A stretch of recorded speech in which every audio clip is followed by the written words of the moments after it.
കുറ്റിപ്പുറം മൂടാലിൽ തിങ്കളാഴ്ച ഉച്ചയ്ക്ക് 3 മണിയോടെയാണ് സംഭവം. ഒരേ ദിശയിൽ സഞ്ചരിച്ചിരുന്ന ടോറസ് ലോറിക്കു പിന്നിൽ കാറിടിച്ച് കാർ യാത്രക്കാരായ 4 പേർക്ക് പരിക്കേറ്റു. വളാഞ്ചേരി ഭാഗത്തു നിന്നും കുറ്റിപ്പുറം ഭാഗത്തേക്ക് പോവുകയായിരുന്ന ടോറസ് ലോറിക്കു പിന്നിലാണ് കാർ ഇടിച്ചത്. ഇടിയുടെ ആഘാതത്തിൽ കാറിന്റെ മുൻഭാഗം പൂർണ്ണമായും തകർന്നു. കാറിലുണ്ടായിരുന്ന 4 പേർക്കും സാരമായി പരിക്കേറ്റിട്ടുണ്ട്. പരിക്കേറ്റവരെ നാട്ടുകാർ ചേർന്ന് കുറ്റിപ്പുറത്തെ സ്വകാര്യ ആശുപത്രിയിൽ പ്രവേശിപ്പിച്ചു. കുറ്റിപ്പുറം പോലീസ് സ്ഥലത്തെത്തി മേൽനടപടികൾ സ്വീകരിച്ച് ഗതാഗതം പുനഃസ്ഥാപിച്ചു.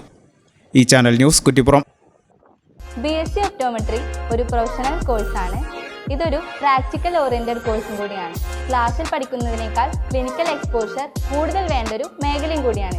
അൽസലാമ ഐ ഹോസ്പിറ്റലിൽ ആവശ്യത്തിലധികം ക്ലിനിക്കൽ എക്സ്പോഷർ നമുക്ക് ലഭിക്കുന്നുണ്ട്. അതുകൊണ്ട് തന്നെ വേഗത്തിൽ പഠിക്കാൻ പറ്റുന്നു, എല്ലാം മനസ്സിലാക്കാനും പറ്റുന്നു. We are very happy to be the part of Al Salama Optometry College.